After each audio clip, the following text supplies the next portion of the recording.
आज आमच्या घरात घटस्थापना करून नवरात्राची सुरुवात होत आहे. सर्वप्रथम अखंड दिवा लावून सुरुवात करून घेऊया. कलशामध्ये गंगाजल, सुपारी, नाणी टाकून घट मांडून घेऊया. कलशावर नारळ ठेवलं जातं. हा घट म्हणजेच आईचं स्वरूप मानलं जातं. आमच्याकडे ज्वारीचे धांडे घटस्थापनेत वापरले जातात. घटाला गंध, अक्षदा आणि फुले अर्पण करून देवीचे आवाहन केले जाते. 5 प्रकारचे धान्य एकत्र करून मातीत मिसळून घेऊया.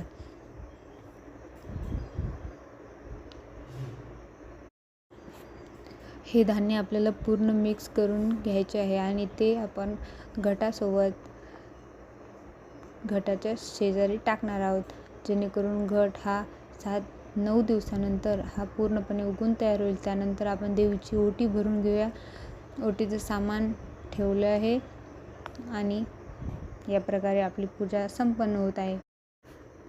या नवरात्रात आई दुर्गा आपल्यावर कृपादृष्टी ठेवो. शुभ नवरात्री. तुमच्याकडे अशी पूजा मांडली जाते का?